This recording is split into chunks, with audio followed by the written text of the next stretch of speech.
बहुत समय पहले की बात है। एक नगर में एक धनवान व्यापारी रहता था। उसका नाम था सुमित्रा सेठ। सेठ बड़ा ही धर्मात्मा, दानी और सत्यवादी था। वो प्रतिदिन भगवान गणेश जी की पूजा करता था।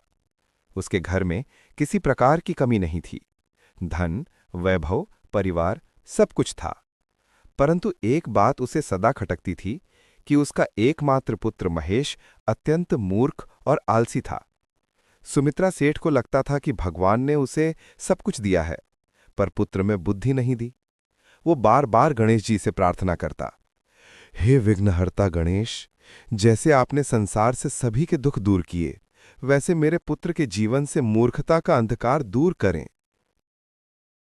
एक दिन किसी ज्ञानी संत ने सेठ से कहा, हे व्यापारी, यदि तुम बुधवार का व्रत श्रद्धा से करो और गणेश जी की कथा सुनो तो तुम्हारे पुत्र की बुद्धि अवश्य तेज होगी। सेठ ने उसी दिन से बुधवार का व्रत आरंभ किया। हर बुधवार वो व्रत करता, पूजा करता और कथा सुनता। धीरे धीरे उसके घर का वातावरण और भी शांत व पवित्र हो गया। परंतु एक बार कुछ ऐसा हुआ जिससे उसका विश्वास डगमगाने लगा। पुत्र का यात्रा प्रसंग। एक बुधवार की सुबह सेठ ने अपने पुत्र महेश को कहा, बेटा, आज बुधवार है। आज के दिन कोई नया व्यापार या यात्रा नहीं करनी चाहिए। ये दिन गणेश जी की पूजा का है। परंतु महेश ने पिता की बात नहीं मानी। वो अहंकारी और उतावला था। बोला, पिताजी, क्या गणेश जी मेरे रास्ते में आकर रोकेंगे? मेरे पास बहुत काम है। मुझे अभी विदेश व्यापार के लिए निकलना ही होगा। सेठ ने बहुत समझाया, पर वो नहीं माना और अपने नौकर के साथ यात्रा पर निकल गया। ग्राम की घटना। रास्ते में उसे एक सुंदर नगर मिला। नगर में राजा का महल था। संयोग से उस दिन राजकुमारी का स्वयंवर था। महेश भी भीड़ में जाकर खड़ा हो गया। राजकुमारी के हाथ में वरमाला थी। जब उसने महेश को देखा तो जैसे किसी ने उसके हृदय पर तीर चला दिया हो। उसने उसी क्षण वरमाला उसके गले में डाल दी। राजा क्रोधित हो उठा। ये कौन अजनबी युवक है? न इसका कुर पता न धर्म। ये वरमाला का अधिकारी नहीं हो सकता। लेकिन जब सबने महेश की सुशीलता और रूप देखा तो उन्होंने राजा को समझाया कि शायद ये देवता की इच्छा है। राजा ने अनिच्छा से ही अपनी बेटी का विवाह महेश से कर दिया। समृद्धि और गर्व। कुछ ही दिनों में महेश का भाग्य चमक उठा। व्यापार में लाभ, घर में वैभव, सब कुछ बढ़ गया। अब वो अपने पिता के उपदेशों को भूल चुका था। एक दिन जब वो अपनी पत्नी के साथ मायके से लौट रहा था, तब भी बुधवार का ही दिन था। पत्नी ने कहा, स्वामी, आज बुधवार है, यात्रा शुभ नहीं मानी जाती। चलिए कल प्रस्थान करेंगे। परंतु महेश ने हंसकर कहा, मैं अब बच्चा नहीं हूं कि इन पुरानी बातों पर विश्वास करूं। गणेश जी अगर मुझसे रुष्ट हैं तो मैं उन्हें प्रसन्न कर लूंगा। इतना कहकर वो यात्रा पर निकल पड़ा। परंतु थोड़ी ही दूर जाने पर उसकी गाड़ी का पहिया कीचड़ में धंस गया। उसने नौकरों को बुलाया, पर वे भी कुछ न कर सके। तभी पास से एक व्यापारी जा रहा था जो कि सेठ सुमित्रा का पुराना परिचित था। गणेश जी की परीक्षा। व्यापारी ने महेश को देखा, पर उसे पहचाना नहीं। उसने सोचा कि ये तो किसी चोर की तरह है, क्योंकि उसकी गाड़ी टूटी फूटी थी और कपड़े मैले थे। महेश ने सहायता मांगी, पर व्यापारी ने इनकार कर दिया। थोड़ी देर बाद सैनिक आ गए। उन्होंने उसे पकड़ लिया और राजा के पास ले गए। राजा ने पूछा, तू कौन है? महेश बोला, मैं वही हूं जिसने आपकी बेटी से विवाह किया था।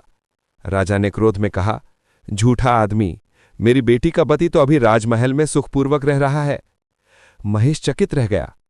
जब वो राजमहल पहुंचा तो देखा वहां उसके जैसा ही एक और व्यक्ति बैठा था, बिल्कुल उसकी प्रतिकृति। राजकुमारी भी वही थी, पर उसने महेश को पहचानने से इनकार कर दिया।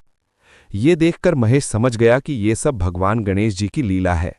वो तुरंत महल के बाहर गया और पास के गणेश मंदिर में जाकर विलाप करने लगा। प्रार्थना और कृपा। महेश ने सिर झुकाकर कहा, हे विघ्नहर्ता गणेश, मैंने अहंकार में आकर आपके दिन यात्रा की, मुझे क्षमा करें। मैं आपकी शरण में आया हूं।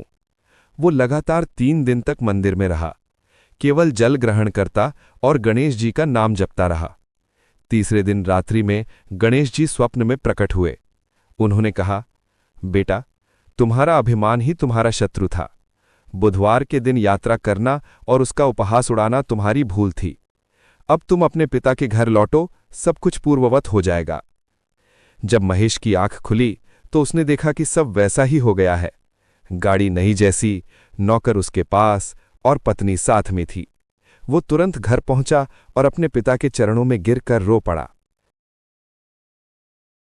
व्रत का फल।